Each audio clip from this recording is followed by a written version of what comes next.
RTV6, Indianapolis This Week. And welcome to Indianapolis This Week. I'm Jason Fechner. Some major developments in the Circle City this week to delve into, but we begin today's conversation with the president launching airstrikes overseas. I ordered a targeted military strike on the airfield in Syria from where the chemical attack was launched. Late Thursday, the U.S. military launched its first military operation under President Trump, a series of airstrikes against the Syrian regime. The president said he ordered the attack in response to the Assad regime's chemical weapons attack on Syria's own civilians, including children, earlier this week. Using a deadly nerve agent, Assad choked out the lives of helpless men, women, and children. The days of being able to act with impunity are over when it comes to Bashar al-Assad. Russian President Vladimir Putin called the airstrikes an act of aggression and a blow to U.S.-Russia relations. Russia has repeatedly backed Assad and reportedly had military personnel at that targeted base that was hit. They had reportedly left, though, beforehand. Indiana lawmakers on Friday reacted to the news. Democratic Senator Joe Donnelly calling the action appropriate, but said he wants to hear from the president now about what the long-term plan is. Meanwhile, Congresswoman Susan Brooks posted this to Twitter, the Republican saying the Assad regime's use of chemical weapons against its own people is despicable. The president is right to respond decisively. We can no longer turn our backs on Assad's continued abuse of the Syrian people. He must be removed from power. And Republican Congressman Jim Banks saying President Trump has sent a clear message that the use of chemical weapons is unacceptable and has consequences. At this critical moment, it is vital that the United States has a comprehensive strategy that addresses the situation in Syria. Part of this strategy should include Congress passing a new AUMF, which means authorized use of military force. Former Democratic vice presidential candidate Senator Tim Kaine with a much different take. There is no legal justification for this. I think from a moral standpoint, absolutely, I agree with Senator Rubio. It was the right thing to do. It is the right thing to do to try to deter Bashar al-Assad from war crimes. And remember, I voted to use military action against Syria in August of 2013. But I said the president has to come to Congress. And Donald J. Trump, Citizen Trump at that time, said exactly the same thing. A president has to go to Congress. So President Trump's doing this, finally waking up to the atrocities in Syria, is a good thing, but he should not have done this without coming to Congress. Our political insiders debate the U.S. military strike in Syria. Was it necessary? Their answer coming up in just a few minutes right here. The other big news from Washington this week, of course, on Friday, the Senate confirmed Neil Gorsuch as the next justice of the Supreme Court. He, of course, replaces Antonin Scalia, who died last year. The confirmation vote there, 54-45. It came months after Republicans blocked President Obama's selection, Judge Merrick Garland, and refused to bring the judge up for a vote. Many Republicans didn't even meet with them. Justice Gorsuch will now serve on the highest court, and at just 49 years old, could serve for the next 3 decades or more. The vote, of course, left the Senate potentially forever changed. When it became clear that Republicans couldn't get 60 votes to break a Democratic filibuster, they backed the nuclear option. The rules were changed to confirm Supreme Court nominees, eliminating that 60-vote minimum to end a filibuster. Some Democrats call this a crime against the Constitution. And Senator Bernie Sanders said on Thursday this could lead to more problems down the road. I think what Mitch McConnell did today is wrong, and it portends, I think, very contentious days coming into the future. Republicans will argue the Democrats went nuclear back in 2013, but Democrats say they only changed the rules for lower courts, and the Supreme Court should be held to a higher standard. Both U.S. Senators from Indiana, Todd Young and Joe Donnelly, voted to confirm Justice Gorsuch. Republican Senator Todd Young had backed him since the two met weeks ago to discuss the then judge's judicial philosophy. He cited his mentors. Justice White was certainly one of his heroes, and Justice Scalia made a great impression on him in terms of how he decides cases. And perhaps most importantly, from my standpoint, he understands the job of a judge is not to write laws, but instead to interpret them and apply them to the facts of any given case. Meanwhile, Democratic Senator Joe Donnelly spoke to us earlier this week with a less enthusiastic backing, though he gave Gorsuch his support. When you look at it, you have to look in a spectrum of Do I agree with 100% of his decisions? I don't agree with 100% of anyone's decisions, and so there are decisions that do concern me, but overall, he is qualified. Senator Donnelly was one of 3 Senate Democrats to support Gorsuch. From Capitol Hill now to the Circle City, and 2 major development plans just getting off the ground this week. One could bring a World Trade Center here to Indianapolis. The other would make some major changes to Indianapolis's riverfront. A World Trade Center, of course, is a symbol of international trade, now found in more than 300 cities all across the world. One World Trade Center in New York City is likely the best known of the buildings, but Indianapolis has now taken a very big step towards getting the World Trade Center Indianapolis. The WTC approved Indy's bid to this point, the CEO calling it impressive. Down the road, that could mean a new high-rise downtown with a hotel and convention space. I caught up with the WTC Indianapolis president, Doris Ann Sadler, this week. Constantly talking about with companies in India, China, even Gibraltar this past week has some interest in some things that we manufacture here in Indiana. And it's not just goods, it's also technology. That's the new area to go. So we think it's going to have a major impact on the bottom line for businesses here in Indiana. And when it comes to technology, we know the Circle City right now is booming. The Silicon Valley. They're going to have to start calling it the Hoosier Valley. As for where this all goes from here, a finalized application will likely be ready and submitted within the next 6 months or so. And local leaders are also thinking about transforming a stretch of Indy's riverfront. We're talking about some possible big-time improvements there, retail, restaurants, residential. It could end up looking a lot more like this. I spoke with city leaders to get a look at what could be coming. A promotional video from Wilmington, North Carolina could give Hoosiers a glimpse of what the White River's riverfront downtown could one day look like. This Riverwalk, this linear park, is so attractive. You just want to go there. City County Councilor Vop Osili just joined several others from Indy to see Wilmington's Riverwalk firsthand. They're set to review other cities as well, specifically Des Moines, Iowa, and Columbus, Ohio, cities which have overcome similar challenges to what Indy faces, including low dams preventing most boats from using the river. And then there's the water quality itself. Our combined sewer overflow issues will have been addressed by 2025. So we've got at least probably a 7 to 8 year horizon before we could do too much on that riverfront. It's of course important to note that this is very early in the process, but still it's a sign that the city is looking to improve one of its biggest resources and attractions in town, both for those who live here and of course everyone coming in from out of town. In order for us to be competitive and also just enhance, I think, the fun and the quality of life, we've got to activate that river. Getting to that point might seem like a bit of an upriver challenge, but if those other cities can do it, surely the Circle City can too. What's the benchmark that we could look at? And what are the lessons that they learned? And what do we take from that? And can we step up and occupy that #1 spot in good time? Shifting gears, a debate captivating Indiana. Should gas stations be allowed to sell cold beer? Rickers found a legal loophole, but lawmakers are fighting to oppose it. The owner of Rickers is here in studio to give his take on all of it. We'll chat with him next on Indianapolis This Week, only on RTVC. Only at the Royal Gallery of Rugs. And welcome back. A major debate at the State House rages on. How long will Rickers be able to sell cold beer? There's no consensus yet if lawmakers will close a legal way right now to allow Rickers to sell cold beer at 2 gas stations. Lawmakers face an end-of-session deadline in 2 weeks now. It's all opened up a broader discussion again about the state's alcohol laws as a whole. Both the House and Senate agree they need to review and modernize them some way.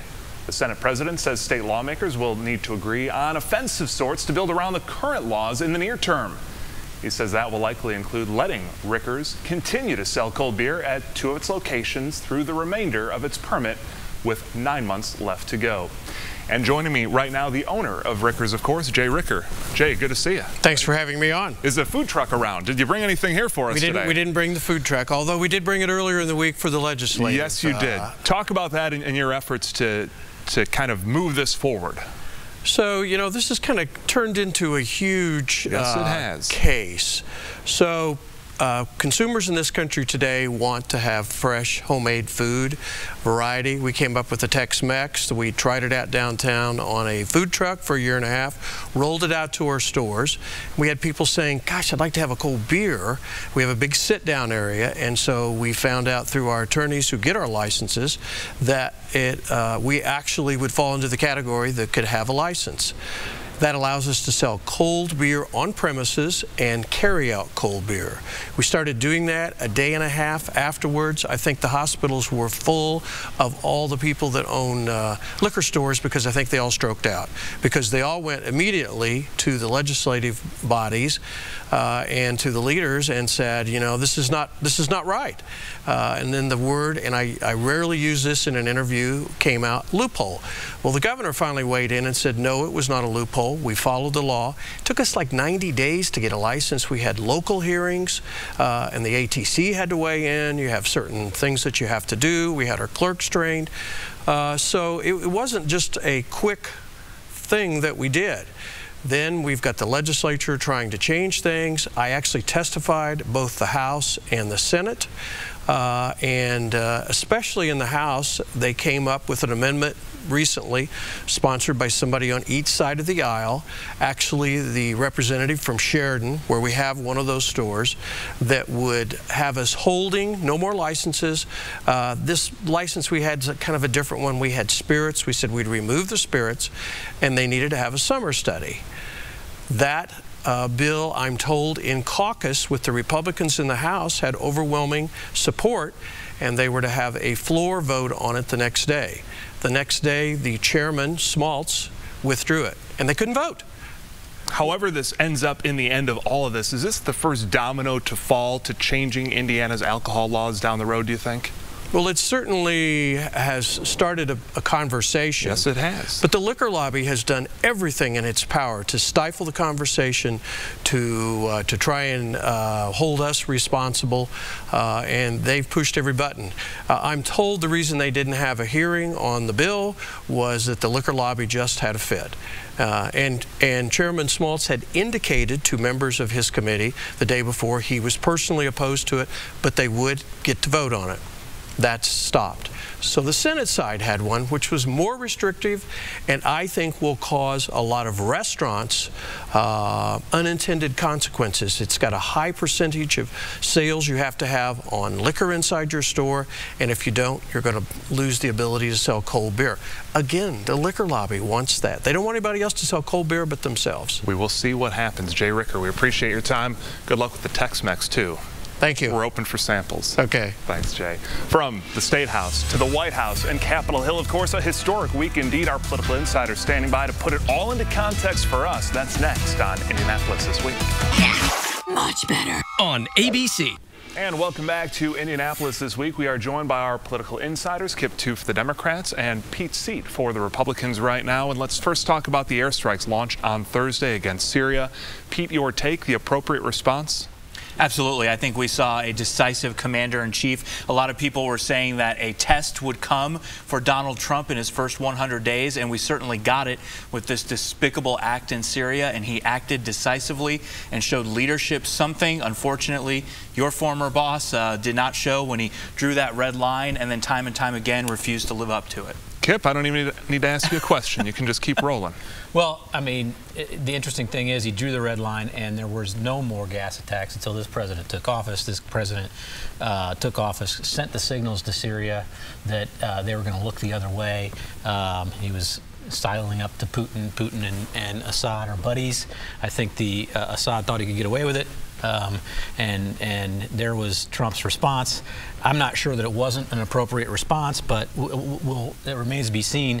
I don't think that there's a long-term strategy certainly here, and that's what's more important. Anytime you send bombs into the Middle East, there's a lot of unintended consequences, and so this thing is yet to be played out. Senator Donnelly calling it an appropriate response, but said he wants to see that plan. Do you think that there is a plan, and where do they go from here? Well, I think they're going to have to draw one up. The good news is President Trump has a very good national security team around him. John McCain was on Morning Joe, I believe, Friday morning, saying just that it's one of the best national security teams, if not the best national security team he's ever seen, which is high praise coming from John McCain. Well, this is John McCain who wanted us to go into Iraq. This is the same John McCain who wants to fight battles at every opportunity, and I think the American people are very worried about where this goes. We were embroiled in Iraq for a decade. We're still sort of there. Afghanistan's not completely over with. I mean, it is not an easy thing to say we're going to go in here and just bomb these guys and have no consequences. And I think, you know, it's not an easy thing to say. I'm sure the national security team is excellent, but that doesn't mean that they have the political implications down. Let's go from Syria now to the Supreme Court. Justice Neil Gorsuch confirmed on Friday. Pete, the nuclear option took effect this week. What does this mean long-term for the Senate? Well, they absolutely had no choice. Let's not forget that the nuclear option was started by Chuck Schumer, Harry Reid, and that crew when they were trying to get lower court judges through. And they had no choice. Mitch McConnell and Republicans had absolutely no choice but to do this. Neil Gorsuch is a qualified, strong individual. He will be a wonderful Supreme Court justice. He was confirmed, let's not forget, by voice vote. Not a single person voted against him when he was confirmed to a lower court not that long ago. There are some senators who are still there today who'd voted for him back then. 3 Democrats, including Senator Donnelly, backing Gorsuch on Friday. Yeah, I think that I couldn't disagree with everything he said any more than what he said right there. During the Obama's term, there were more filibusters of lower courts than any time in history. In fact, I think almost as many as the entire history of the country combined when we got to Obama. And so the Democrats, when they changed the option for the lower courts, did it in response to what the Republicans had done to stop everything Obama had done. And I think the American people ignore all this. And I think the bottom line, or where is Gorsuch's decision going to come down? And I think Joe Donnelly's going to regret having voted for Neil Gorsuch, because Neil Gorsuch doesn't represent anything Democratic Party values represent, and he's going to show it throughout his history in the United States Supreme Court. We didn't get a filibuster on the Senate floor, but Kip took our time. Well done, Kip. Kip, Pete, thank you for joining us. We heard from Pete and Kip. Now it's time for I Say, You Say, our commentary segment that features a different guest here each and every week. Today, you heard him on the radio for years here in Indy, and now he's a tech writer for Cydia. Let's hear from Ed Wenk. Recently, U.S. Treasury Secretary Steve Mnuchin told the news organization Axios that he wasn't at all concerned about artificial intelligence replacing human jobs. He said, and I quote, "That's not even on our radar screens. It's 50 to 100 years away." Well, with all due respect, Mr. Secretary, I think your radar might be malfunctioning. The prevailing wisdom in the tech universe is that your numbers may be off by decades. PricewaterhouseCoopers estimates that 38% of U.S. jobs could be affected by automation by 2030. Here's a couple more stats for you, courtesy of some futurists I know. Right now, we're adding 100 things to the internet every second. We're uploading more data every 10 minutes than has been amassed in all of human history up to this point. In fact, we're approaching the end of code. In other words, we soon won't be programming machines, we'll be teaching them. This kind of deep neural learning is going to be as great a disruptor as anything we can imagine. Both blue-collar and white-collar jobs are going to be affected, and we're not really sure how quite yet. This may require our society to confront very difficult questions about employment, about training, about the very definition of what we call work. All of this has the potential to change our society in fundamental ways that we've only begun to imagine. When economists and futurists begin using terms like guaranteed universal income, you can be sure that the impact of AI is dead ahead, whether it's on anyone's radar screen or not. I'm Ed Wenk, and that's what I say.